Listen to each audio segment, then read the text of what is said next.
Today we're going to talk about experience and suggestions for preparing for accreditation or review of a health-related university program. Those involved in this presentation were faculty, students, and an administrative staff member.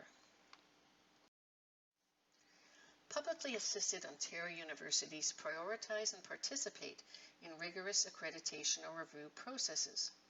The process can evoke mixed emotions, but offers opportunities for faculty, student, and staff collaboration, as well as program recognition.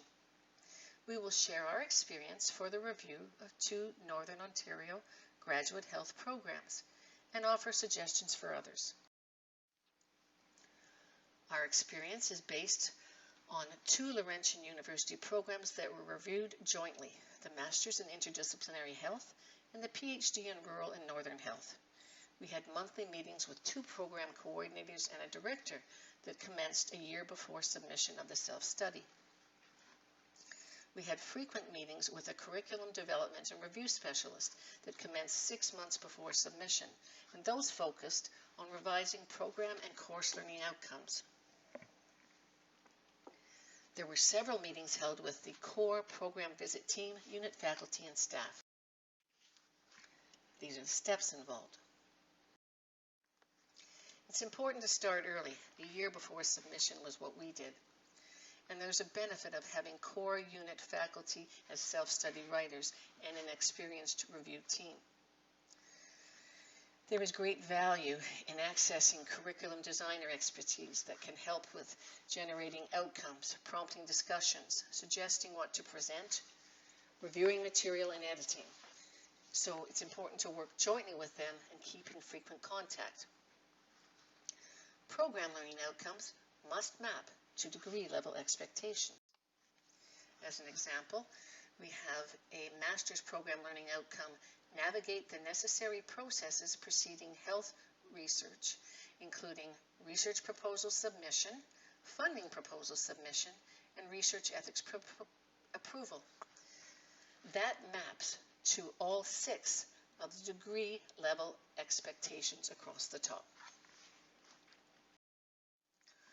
Program and course learning outcomes. We need well-written learning outcomes that are concise and clearly stated, specific enough to be observable and measurable, and capable of being assessed. So they're broad enough so as not to limit flexibility in achieving them, and they are realistic given available time and resources. One should ask, what are the essential and enduring knowledge, skills, and values that your graduates should possess?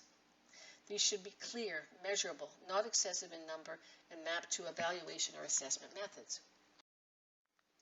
Include a verb to explain what the students will be doing, a context to explain why they're doing this and how it's relevant to the discipline.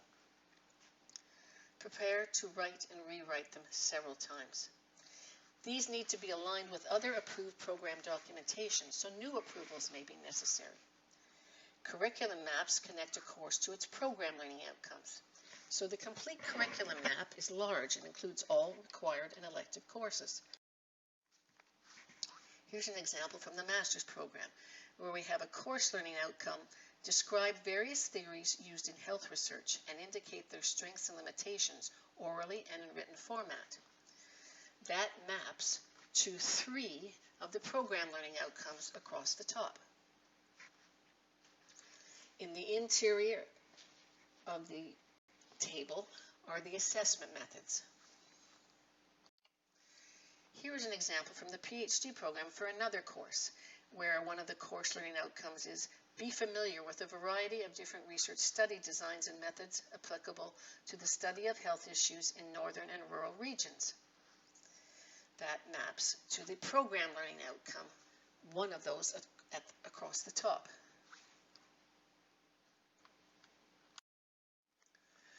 In terms of the statistical information that's in the document and appendices, the main part of the document and appendices, we had paper and online files at the unit level. We accessed university data online, and some of the information did not always concur, so you had to determine what was most accurate. And there are several tables that need to be generated. Some of these are listed here. These take quite a while to put together. In terms of writing the document, you need to write clearly and succinctly. Organize the self-study document well. Use an appealing layout. Very carefully follow the template provided. Refer to previous reviews if they are available in order to address any previous weaknesses. Emphasize strengths, including the impact on health of communities. Admit any weaknesses and suggest solutions. It takes quite a while to assemble appendices, so allow much time. We had to contact the unit librarian and university computer personnel to describe holdings and equipment. We had to request faculty CVs for the appendices. And if one can use annual report CVs if it's at a certain time of the year that you're submitting the document, but if you need something more up to date than that, you may have to request new CVs from faculty, not just the annual report CV. So you need to allow time for that and send reminders. The administrative assistant needs a few months to collate things like courses taught by year and other things in the appendices. We had a student survey that we had to draft, send, and summarize that took several months to undertake, and some graduates are hard to locate. We had to send monthly reminders for the survey. We included an up-to-date student handbook as well. It's important to spend much time considering who you will suggest as possible external reviewers, so research that carefully. They need expertise related to the program. It should be at the full or associate professor level that you're looking in terms of the expertise.